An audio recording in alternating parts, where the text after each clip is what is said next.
Là où les cris de la guerre déchirent, nos voix peuvent porter la paix. À vous, mes sœurs, je dis, notre douleur peut devenir notre force. Là où la haine a creusé, plantons l'amour. Là où la guerre a détruit, bâtissons des ponts. Là où la peur a refroidi les cœurs, rallumons la lumière. Pour Gatumba, pour la République démocratique du Congo, pour toutes les femmes massacrées dans l'ombre, pour que la justice devienne enfin plus forte que l'indifférence. La commémoration d'aujourd'hui est aussi une occasion pour nous de nous dire que chaque vie perdue à Gatumba, ou toutes les vies perdues aujourd'hui du fait de l'agression rwandaise, avec ses complices éternes, constituent des blessures pour la nation. De Gatumba à Kishiché, des Binza aux innombrables villages martyrs, c'est le même sang de Congolais qui coule. Chers frères et sœurs, je me tiens devant vous aujourd'hui avec le cœur lourd, mais la voix ferme. Car s'il y a bien une chose que les années m'ont apprise, c'est que le silence ne sauve pas les vies et que commémorer ne suffit pas. Aujourd'hui, nous nous souvenons des massacres de Gatumba. Nous nous souvenons des cris étouffés dans la nuit du 13 août 2004, des corps mutilés, des enfants arrachés à leurs parents, des femmes brûlées vives et des familles décimées. Nous nous souvenons, mais est-ce que cela suffit? Je suis une femme, une fille, une sœur, une épouse et une mère. Et je parle ici au nom de celles qui ne sont plus là pour témoigner. En zone de conflit, les corps des femmes deviennent des champs de bataille. Nos corps, nos enfants, nos foyers deviennent des cibles. Et pourtant, nous sommes le cœur battant de la société. Sans nous, il n'y a pas de futur. Mais malgré cela, on nous neutralise et on nous enterre, littéralement et symboliquement. Je parle ici au nom de toutes les femmes de la République démocratique du Congo. Celles de Minembwe et de Kinshasa, celles de Goma et de Mbandaka, celles des villages reculés comme celles des grandes villes. Peu importe la langue qu'elles parlent, l'ethnie dont elles sont issues, elles portent toutes le stigmate de la guerre. Et elles sont toutes nos sœurs, nos mères, nos filles. Je parle aujourd'hui au nom des femmes de la République démocratique du Congo, pas seulement celles de Gatumba, mais aussi celles de Beni, de Bukavu, de Lubumbashi et de Mbuji-Mayi. Celles de toutes les provinces où la violence et le viol sont utilisés comme armes de guerre. Alors, en mémoire de Gatumba, en mémoire de toutes celles qui ne sont plus, et en honneur de toutes celles qui se tiennent encore debout, faisons de notre mémoire une arme de dissuasion, une force et de notre unité un rempart contre la haine. Excellences, distingués invités, souvenons-nous que l'histoire ne pardonne pas l'indifférence. Chaque fois que nous taisons une tragédie, nous laissons la porte ouverte à sa répétition. Chaque fois que nous ignorons une injustice, nous en préparons une autre. Aujourd'hui, nous mettons nos dirigeants face à leurs responsabilités. Vous avez le pouvoir d'agir, vous avez le devoir d'agir. Les femmes du Congo sont résilientes, mais nous ne voulons pas être seulement admirées pour notre force. Nous voulons par-dessus tout vivre en paix, éduquer nos enfants et les voir s'épanouir et construire la nation de demain. Aujourd'hui, je suis venue dire à mes sœurs, notre douleur ne doit pas nous briser, elle doit nous unir. Car là où les armes veulent détruire, nos mains peuvent reconstruire. Là où les cris de la guerre déchirent, nos voix peuvent porter la paix. À vous, mes sœurs, je dis, notre douleur peut devenir notre force. Là où la haine a creusé, plantons l'amour. Là où la guerre a détruit, bâtissons des ponts. Là où la peur a refroidi les cœurs, rallumons la lumière. Pour Gatumba, pour la République démocratique du Congo, pour toutes les femmes massacrées dans l'ombre, pour que la justice devienne enfin plus forte que l'indifférence. Je vous remercie. Bien avant d'ailleurs de dire que les mots que j'ai prévus pour ce soir, je voudrais saluer le courage de la communauté qui s'élève chaque année contre l'oubli. Je pense, comme c'est lui qui nous a partagé la parole des dieux disait tout à l'heure, même si la justice humaine tarde, il existe une justice divine. Et je pense que le fait que chaque année, vous vous levez et nous nous levons avec vous pour célébrer, commémorer les victimes qui sont parties à cause de cette barbarie, c'est aussi un geste de courage. Je pense que nous sommes en Afrique d'où ils se sentent honorés parce que nous nous souvenons de leur martyre. Donc en ces jours de recueillement, le gouvernement de la République démocratique du Congo s'incline devant la douleur de toutes les familles éprouvées. Nous honorons aujourd'hui avec une profonde émotion les victimes innocentes de ce massacre, où plus de 160 Congolais ont été lâchement assassinés. 20 ans après, la plaie reste ouverte, les deuils infinis et notre peine toujours aussi immense. Mais plus que le chagrin aujourd'hui, c'est la quête inébranlable de la justice qui nous guide. Justice pour que la lumière soit faite sur ces crimes. Justice pour que les responsables rendent des comptes. Justice pour qu'enfin, qu'aucun Congolais ne subisse plus jamais de telles horreurs. La commémoration d'aujourd'hui est aussi une occasion pour nous de nous dire que chaque vie perdue à Gatumba, ou toutes les vies perdues aujourd'hui du fait de l'agression rwandaise, avec ses complices internes, constituent des blessures pour la nation. De Gatumba à Kishiché, des Binza aux innombrables villages martyrs, c'est le même sang de Congolais qui coule. Ces tragédies nous rappellent une vérité essentielle. Quelles que soient nos origines, nous partageons tous une même terre, une même histoire, et tous une même aspiration à la paix. Face à ces crimes, le président de la République démocratique du Congo et son gouvernement réaffirment cet engagement quotidien avec force à protéger tous ses citoyens sans distinction et à poursuivre sans relâche les efforts pour que la justice soit faite. J'ai beaucoup aimé les propos de Madame Béatrice Guissaro tout à l'heure. Elle a dit que notre unité était un rempart contre la haine. Et très souvent, c'est dans les moments des deuils ou des célébrations que nous nous retrouvons. Et c'est dans ces moments-là que nous nous renforçons parce qu'on se regarde dans les yeux en se souvenant du martyre des uns et des autres. Il est donc important qu'aujourd'hui, je suis ministre de la Communication et des Médias, en connaissant la puissance des mots, en connaissant aussi la nature de ce qui nous divise. Il est important que chaque communauté se mobilise. C'est ici l'occasion pour moi de saluer la mobilisation de la communauté Banyamulenge en soutien aux efforts pour le retour de la paix.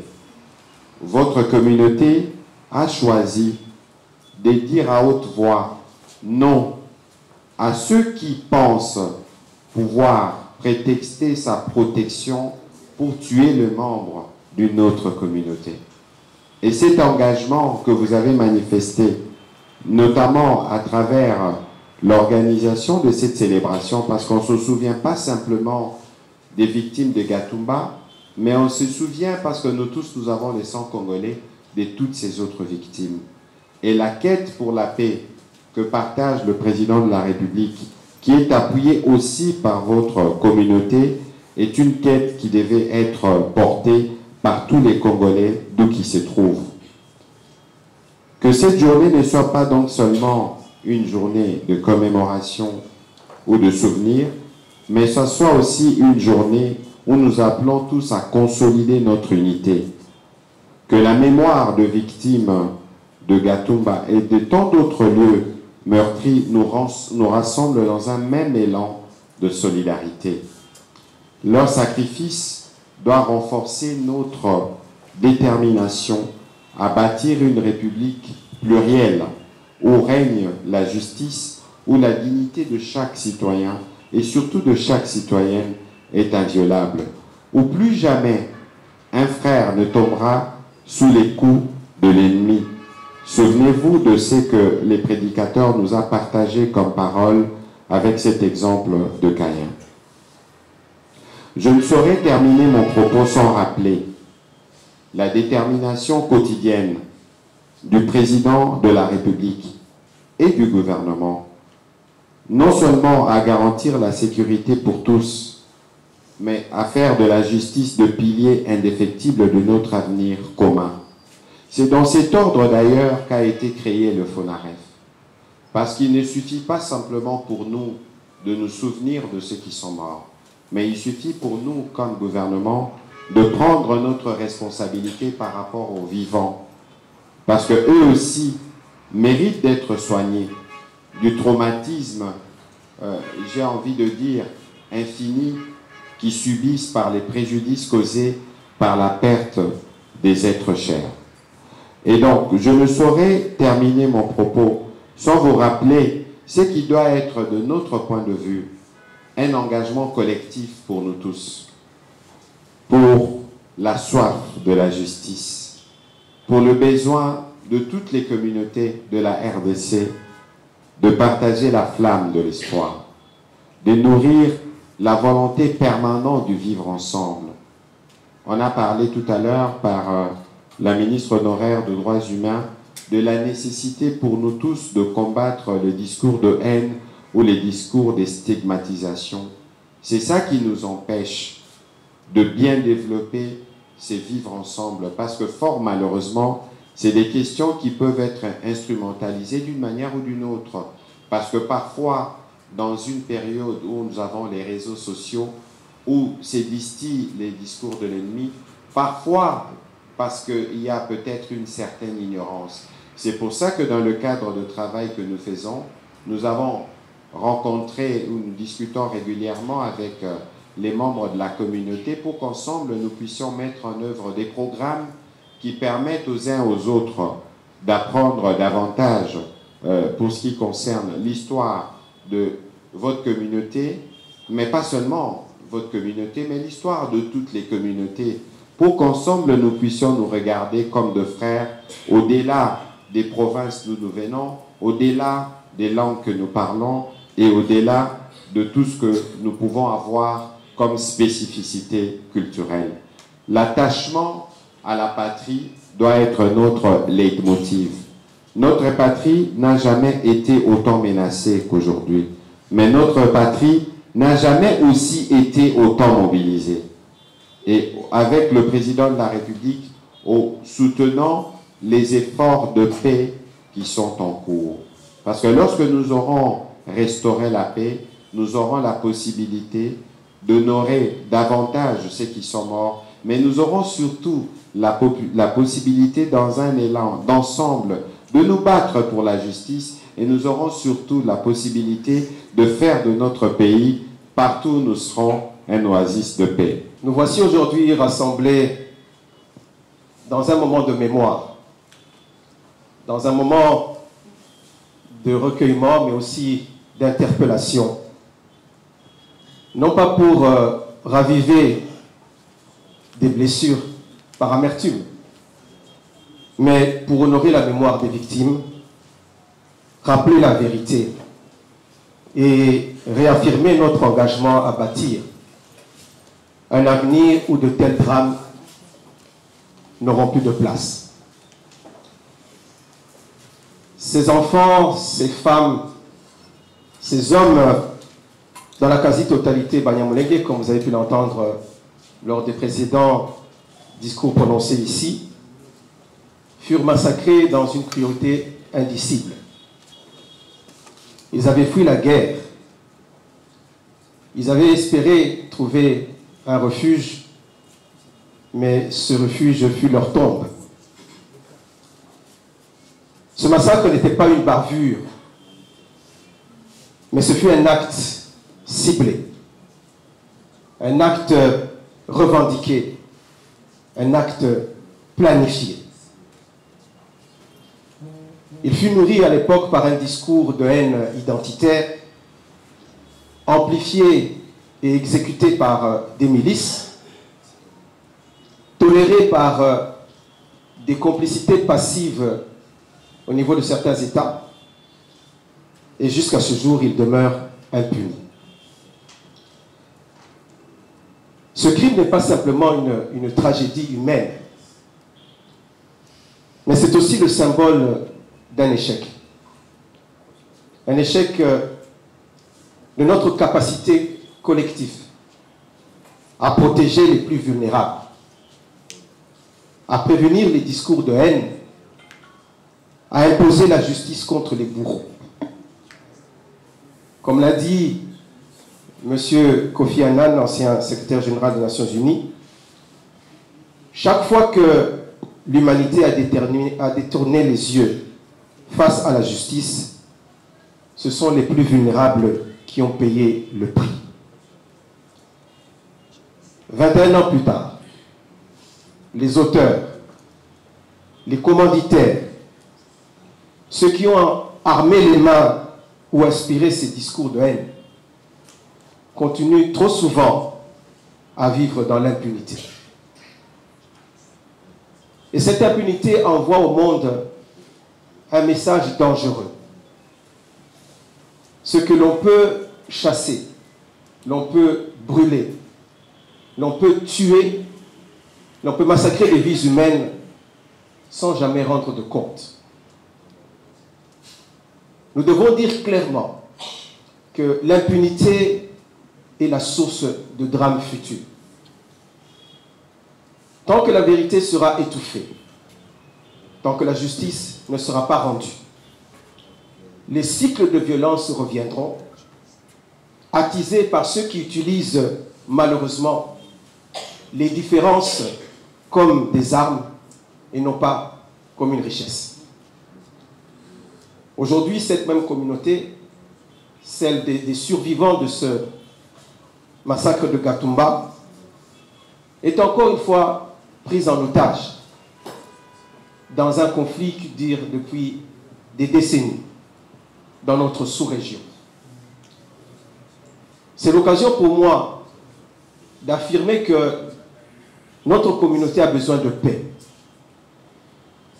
Elle refuse que les souffrances qu'elle a pu endurer soient instrumentalisées ou exploitées par des puissances étrangères, telles que le Rwanda, pour ne pas le citer, ou par des politiciens en mal de positionnement pour justifier et alimenter des guerres à l'est de notre pays. Qu'il soit bien compris, instrumentaliser les blessures d'un peuple pour des ambitions géopolitiques ne construit pas la paix. Cela ne fait qu'empoisonner le vivre ensemble, fragiliser encore davantage toute perspective de stabilité dans la sous-région. Nous dénonçons par la même occasion les actes, les discours tenus par certains extrémistes sur les réseaux sociaux, sur les médias, et parfois dans les espaces publics, des propos qui attisent la haine, qui nient la citoyenneté de certains compatriotes et alimentent les conflits et par ricochet les guerres. Ces discours, soyons clairs, ces discours ne représentent pas l'État. Bien au contraire, ils trahissent l'État. Nous saluons les efforts du gouvernement congolais, en particulier les prises de position de son Excellence, Monsieur le Président de la République, chef de l'État, à plusieurs occasions, dénonçant les discours de stigmatisation et appelant à la protection de la communauté Banyamulenge comme de toutes les autres communautés de la République démocratique du Congo, et ceci dans le but de promouvoir l'unité nationale et le vivre ensemble. La Bible ne nous rappelle-t-elle pas que une nation divisée contre elle-même ne peut tenir? Face à cela, nous, responsables politiques, avons trois devoirs clairs. Le devoir de justice. Nous devons soutenir et accélérer les enquêtes nationales et internationales, coopérer pleinement avec les mécanismes judiciaires et faire en sorte que plus aucun criminel de masse, ne puisse se réfugier derrière un mandat, un uniforme ou une frontière. Le devoir d'action politique. Investir dans la prévention des conflits, dans les politiques inclusives, dans le renforcement des institutions capables de protéger toutes les communautés sans distinction. Le devoir d'éducation. Faire comprendre à nos populations que nos différences ethniques, culturelles ou linguistiques ne sont pas des menaces, mais des richesses. Et qu'aucun discours de haine ne peut justifier le meurtre. Mesdames et messieurs, si nous voulons une paix durable dans les Grands Lacs, nous devons briser deux chaînes. Celle de l'impunité et celle de la manipulation des peuples. Aujourd'hui, en nous souvenant de Gatumba, nous choisissons de faire de la mémoire un outil de construction et non de division. Nous affirmons que le sang versé à Gatumba nous oblige, nous interpelle, nous appelle à agir, non pas demain, mais aujourd'hui.